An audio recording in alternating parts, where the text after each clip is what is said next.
"You're not walking me down the aisle. My stepdad is," my daughter said at rehearsal dinner. I had secretly paid the entire $67,000 wedding, every vendor, every deposit, in my name. I smiled. Kissed her cheek, drove home, called each vendor before midnight. Cancel everything. The wedding was in 9 hours. When the florist didn't show up, and then the caterer called the bride, the rehearsal dinner was at a place called Carmine's on Federal Hill in Providence, Rhode Island. Round tables with white linen. Candles and glass votives. About 40 people arranged around a room that smelled like garlic and fresh bread and somebody's expensive perfume. I was sitting at the far end of the main table in a sport coat I had ironed myself that morning. The one my late mother had picked out for me at a Macy's in Warwick back in 2014. It still fit. That felt like the only thing going right. My daughter Nadia was standing near the window with her fiancé, Marcus Webb, 29 years old, sales manager at a medical device company in Boston. He had good teeth and a firm handshake and had never, not once in 3 years of knowing him, asked me a single question about my life. Not one. But I liked that Nadia was happy, or seemed happy, and I had learned to count that as enough. Father Tom Callahan, the priest from St. Anthony's who was marrying them, had just cleared his throat to begin the walkthrough. He was 71 years old, a small man with white hair and reading glasses he kept losing on top of his own head. He explained that tomorrow's ceremony would begin at 1 in the afternoon. He talked about the processional order. He explained who would stand, where, and when. Then he got to the part I had been waiting for all my life, without knowing it. Now, Father Tom said, consulting his notepad, "The bride will be escorted down the aisle by Derek," Nadia said. Clearly, easily, without looking at me. The name landed in my chest like a stone dropped into still water. Derek Kwan was 44 years old. He had been married to my ex-wife Renata for 6 years. He coached youth soccer on weekends and drove a 2022 Audi Q5 in slate gray. He had entered Nadia's life when she was 19 years old, which is old enough to know the difference between a stepfather and a father, which is what I am, what I have always been. I smiled. I did not flinch. I am Homer Voss. I am 51 years old, and I have been solving problems that nobody else can see for 23 years as a cybersecurity specialist, which means I have spent my career keeping calm when everything around me is on fire. I smiled and I kissed my daughter's cheek when the dinner wound down, and I told her she looked beautiful, which was true. And then I drove home alone to my apartment in Cranston. But before I tell you what I did next, I need to tell you something about the $67,000. I grew up in Woonsocket, Rhode Island, about 20 miles north of Providence on Route 146, in a 3-bedroom house on Cato Street that my parents rented from the same landlord for 27 years. My father, Gerald Voss, worked the floor at the textile mill in town until the mill closed in 1993 and took his purpose with it. After that, he drove a bread delivery truck for a company out of Attleboro, Massachusetts, 5 days a week, 340 miles a day. He never complained. He came home smelling like rye and white sandwich bread, and he sat in the same chair every night, and he watched the news, and sometimes he looked at me across the table and said the same thing he had been saying my whole life. "Homer," he would say, "you do the work that's in front of you. You don't wait for someone to notice." I carried that with me. I carried it through 2 years at Community College of Rhode Island, and then 3 years of self-study and certifications. Certified Information Systems Security Professional, CompTIA Security Plus, Certified Ethical Hacker. I built a career from scratch, from nothing, from night courses and YouTube tutorials and library books. By the time I was 35 years old, I was making $94,000 a year as a senior analyst for a defense contractor in North Kingstown. By 40, I was making $128,000. By 47, I went independent consulting and billed $420 an hour. I built that with my hands and my years and my father's voice in my head.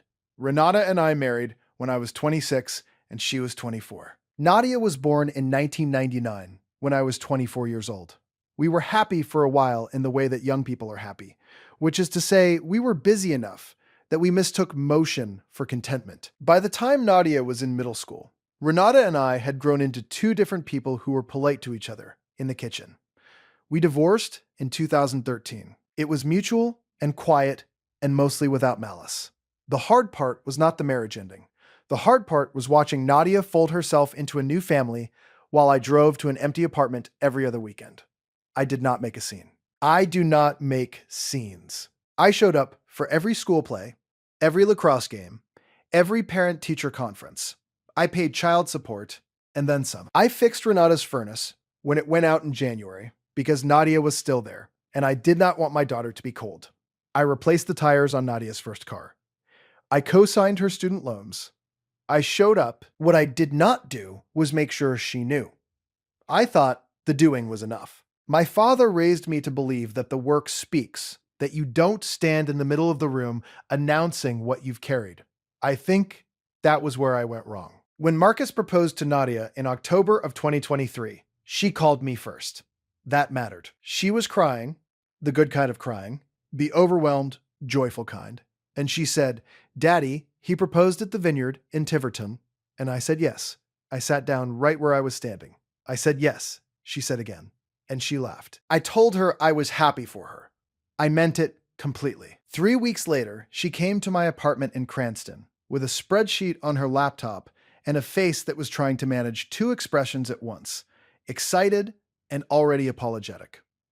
The wedding she and Marcus wanted was a real one, not a backyard affair. St. Anthony's for the ceremony, and then the Biltmore Hotel in Providence for the reception. Tables for 120 guests. A florist named Claudette Mercer, who did arrangements for people who owned boats. A caterer named Brennan and Sons, out of East Greenwich. A photographer, a videographer, a DJ. A cake from a bakery in Newport that had a 3-month waiting list. The total, as best as Nadia had estimated it, was $62,000. She said it with her eyes already braced. She said Marcus's parents could contribute $20,000, and she and Marcus had saved $11,000, and that left a gap of about $31,000 that she did not know how to close. I looked at the spreadsheet. I thought about my father and his bread truck. I said, "I'll cover it." She blinked. "Dad, I'll cover all of it," I said. "The full amount. Whatever it costs." She started to cry again, and she hugged me. And she smelled like the same shampoo she had used since she was 16 years old. Coconut and something floral. And I held on for an extra second. What I did not tell her was the full picture. I paid $67,420 for that wedding. Every deposit, every final payment, every vendor contract was in my name. Homer Gerald Voss, with my billing address in Cranston, and my personal email and my cell phone number as the primary contact. I had insisted on that. Not to control anything, but because I was the one responsible, and I handle what I am responsible for. That is how I was built. I told myself I was doing it for Nadia. That was completely true. I told myself I expected nothing in return. That was mostly true. What I did not examine too closely in the months leading up to the wedding was the small, quiet part of me that assumed, without ever saying it aloud, that walking my daughter down the aisle on her wedding day was simply what would happen, not because anyone had promised it, but because I am her father. Because I had been her father every day of her life, including all the days when it was inconvenient and expensive and lonely. Derek Kwan had been in her life for 6 years. I had been there for 24. But I had not said it. I had not asked. I had not made sure she knew I wanted it. So when she said his name across that rehearsal dinner table, I had no one to blame but the silence I had chosen. I drove home on Route 10 from Federal Hill, windows down, November air cold and sharp. The city lights of Providence were in my rearview mirror. I parked in my spot outside my building, Unit 212, second floor, a place I had rented for 4 years that had a view of a parking structure and a CVS pharmacy. I sat in my car for 12 minutes. Then I went inside, sat down at my kitchen table, and opened my laptop. I am a cybersecurity specialist. My entire professional life is built on one foundational skill: seeing systems clearly without emotion and understanding exactly how they work and exactly what it costs to undo them. I pulled up every vendor contract, Claudette Mercer, Floral Design, Brennan and Sons Catering. Encore Event Photography, run by a man named Philip Reyes. Diamond Sound Entertainment, the DJ Company. The Biltmore Ballroom Deposit. The Newport Cake Studio. The Hair and Makeup Company, Bellissima Bridal, out of Cranston. Every single one of those contracts had my name on them. My credit card, my phone number, my email address as the primary point of contact. Every single cancellation clause was the same.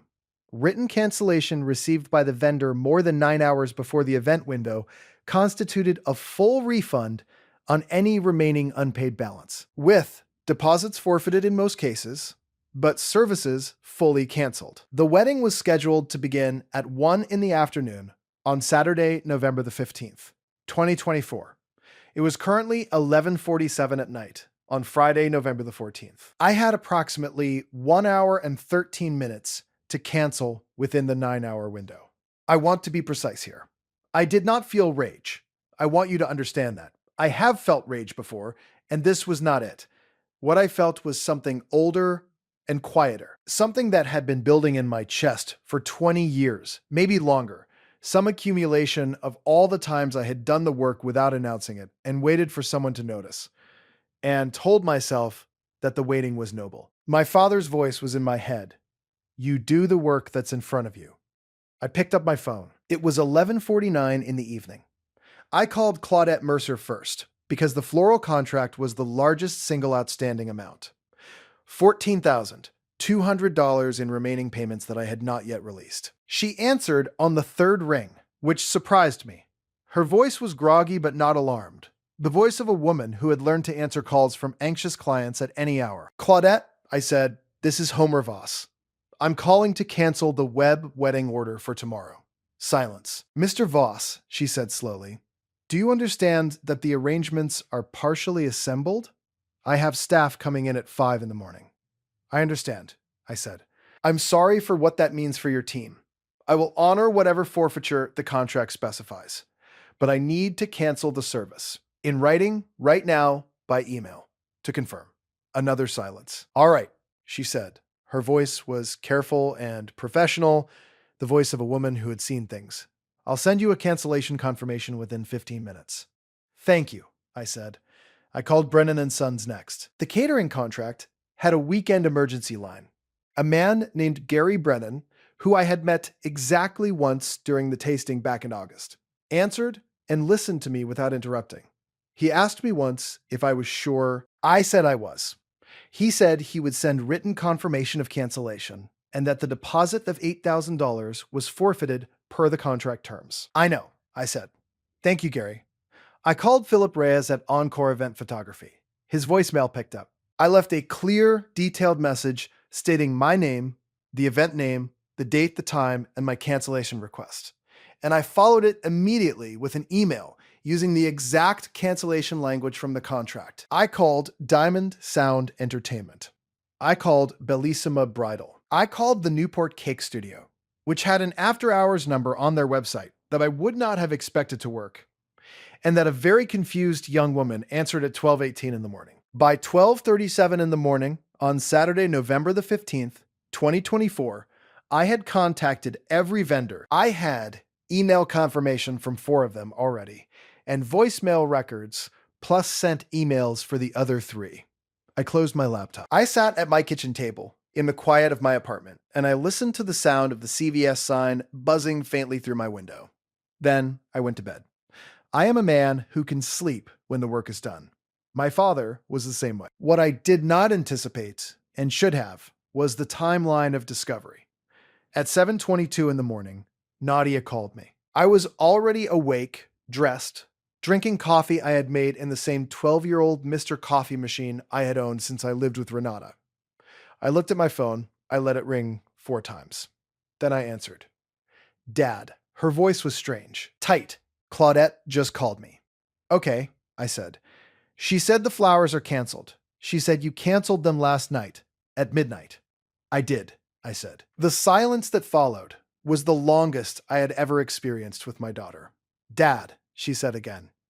I paid for the wedding, Nadia. I said, every vendor, every contract, my name, my account, my money. $67,500. $420. I know that, she said. Her voice was starting to shake. I know you paid. I canceled it. I said, I'm sorry. I didn't do it to hurt you. I did it because I didn't know what else to do. She made a sound I had not heard from her since she was very small. Not crying exactly. Something that was trying not to become crying. The caterer called me 20 minutes ago, she said. The cake studio just texted Marcus. Dad, the wedding is in 6 hours. I know, I said. I heard her breathing. I heard in the background the sound of voices. Marcus, maybe Renata, maybe Derek. Why? She said. It came out very small, just the one word. And I told her because she asked, and because I am not a man who hides from the question when it finally arrives. Because I have been your father for 24 years, I said. I have been there for every year of your life. I don't say that to make you feel guilty. I say it because it is true, and because it is the only true thing I know how to stand on right now. And last night, you told a room full of people that Derek Kwan is going to walk you down the aisle. And you didn't ask me, you didn't tell me, you just said his name, like it was already decided, like I wasn't in the room. She didn't say anything. I'm not asking you to change it, I said. You have the right to make that choice, but I had the right to know. And now everything is canceled because I am the one who paid for everything and I did not know what else to do with what I was feeling at midnight. Her voice, when it came, was barely there. Daddy, she said. That word undid me in a way I had not expected. I need you to come here, she said. Please, right now. Please come. The Biltmore Hotel is on Dorrance Street in downtown Providence, about 12 minutes from my apartment on a Saturday morning, with light traffic. I drove the 12 minutes in my 2019 Subaru Outback, with the heat on low and the radio off. I parked in the garage on Washington Street and walked through the November air, which was cold and gray and smelled like the harbor. Nadia was in the bridal suite on the 8th floor with her 3 bridesmaids. Her college roommate, Simone Ashford, her cousin, Britt Petrov, and her best friend since 7th grade, a woman named Gwen Talley who worked as a pediatric nurse in Pawtucket. All 3 of them looked at me when I walked in with the particular expression of women who have been briefed and are waiting to see what happens next. Nadia was sitting on the edge of the bed in a hotel robe, her hair half done. She looked young. She looked exactly like she had looked the morning of her first day of high school, which is the particular kind of thing that only a father carries. She stood up when she saw me. I shouldn't have said it like that, she said immediately. At the dinner, in front of everyone, I should have talked to you first. You should have, I agreed.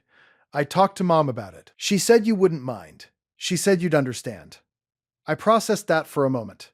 Your mother, I said carefully, has not always known what I mind. Nadia's face moved in a way that told me she heard more in that sentence than I had put there. I don't want Derek to walk me down the aisle, she said. I mean, I love Derek. He's been good to Mom, and he's been kind to me, but he's not. She stopped. He didn't sit in the parking lot of every lacrosse game for 3 years. He didn't drive to Worcester at 11 at night when I called him crying after the Reese thing. Reese Hartley, a boy she had been in love with at 19. She had called me from a dorm parking lot, barely able to talk. I had driven 70 miles on a Monday night to sit with her in a Dunkin' parking lot on Route 9 for 2 hours. He's not you, she said. Then why? I said. She looked at her hands. Marcus's family is very traditional, she said. His mother, Patricia. She said it looks better. She said she said he presents better. Nadia looked up at me, and I saw exactly what she could not say. Derek Kwan is well-dressed and drives a new Audi and lives in a 4-bedroom house in Barrington. I am a man in an ironed blazer from a Macy's sale who lives in a rental in Cranston and drinks coffee from a 12-year-old machine. I am her father. But I did not present well to Patricia Webb. Something moved through me then that I can only describe as clarity, not anger. Clarity. The kind that comes after the system has been fully analyzed and you finally understand every component. I need to make some phone calls, I said. I spent the next 2 hours making calls. Not to undo what I had done. Some of that could not be undone. The deposit money was gone. The floral arrangements that Claudette had already partially assembled were disassembled. The cake, which had been made and boxed and ready for delivery, was no longer coming. But what I could reach, I reached. Claudette Mercer answered my second call of that morning at 8:51, and I said, "Claudette, I made a mistake. I need to know what's possible." She was quiet for a long time. "Mr. Voss," she said, "I have 60% of the arrangements done. My team is already here because we came in early. I cannot get you the full order, but I can get you something." "What would it cost?" I said. She told me. I said yes immediately. Gary Brennan at the catering company did not answer his phone. I called 3 times. On the 4th call, his wife answered and told me Gary had already sent his crew home and the food that had been prepared was being donated to a shelter in Cranston. I said I understood. I thanked her. I meant it. The wedding, at 1 in the afternoon, would have no caterer. I called the hotel directly. I asked for the events coordinator on duty, a young man named Sebastian Cruz, who sounded like he had been awake since 4 in the morning and had already handled 2 emergencies before mine. I explained the situation plainly. I said we had 120 guests arriving at 6 in the evening for a reception, with no catering contract. Sebastian was quiet. Then he said, "How much flexibility do you have on budget?" I said, "What can you do in 5 hours? The Biltmore Hotel in Providence has a full kitchen." Sebastian Cruz made 4 phone calls of his own. By 11:15 in the morning, he called me back and told me he could do a full buffet service for 120 guests, heavy appetizers and a carving station, and 2 hot entrees for $9,800. Payable by card on the spot. I gave him my card number over the phone. There was no wedding cake. The florist arrived at 12:15 with what Claudette had described as a reduced arrangement, which turned out to be about 40% of what had been ordered, but assembled with the particular skill of a woman who has been doing this for 30 years. It was beautiful, more restrained than the original plan, more honest somehow. Philip Reyes, the photographer, had received my voicemail and email, but had checked neither until 7 in the morning when he was already in his car driving to Providence. He called me at 7:40. I told him what had happened. He was quiet for a moment, and then he said something I did not expect. "My father walked me down the aisle at my wedding," he said. "I didn't have a choice in that matter. I would have done it differently if I could have. Come get your daughter, Mr. Voss. I'll be there." He was there at 12:45. He photographed everything. At 12:50 in the afternoon, I knocked on the door of the bridal suite. Gwen Talley opened it. Behind her, Nadia was standing in her dress, white, simple. She had chosen something without a long train, something she could move in. She looked like herself. She saw me and she said, "Is it handled?" "Some of it," I said. "There's no cake, and the food situation is different than you planned, but the hotel is covering it and it will be fine." She nodded once. "I called Derek this morning," she said. "I told him I made a mistake and I apologized. He was gracious about it. He's a decent man." "He is," I said.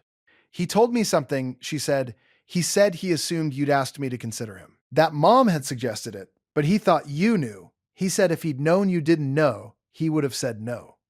"I thought about that. I believe that," I said. Nadia looked at me. She was 24 years old. She was wearing her grandmother's pearl earrings, my mother's earrings, which Nadia had asked for 2 years ago, and which I had driven to a safe deposit box in Woonsocket to retrieve. "Dad," she said, "will you walk me down the aisle?" I did not cry. Homer Voss is not a man who cries in hotel hallways. I said, "Yes." The ceremony at St. Anthony's lasted 40 minutes. Father Tom Callahan, who had been told nothing about the morning's events, and proceeded with the serene confidence of a man who has married 600 people and has seen everything, delivered a homily about love as a practice rather than a feeling, which struck me as exactly right. I walked my daughter down the aisle. I put her hand in Marcus Webb's hand. I looked at Marcus and I said quietly, so that only he could hear it, "She has never needed anyone to take care of her, but she has always needed people who show up. Be someone who shows up." He nodded. He looked like he meant it. The reception at the Biltmore was not what Nadia had planned. The flowers were fewer, and the food was different, and there was no cake, which Gwen Talley solved at 9:30 that evening by sending her fiancé to a grocery store in Providence that was open late and returning with 4 different store-bought cakes that she arranged on a table with white napkins, and printed out a small sign that said, "The best part," and everyone laughed and cut into them with genuine happiness.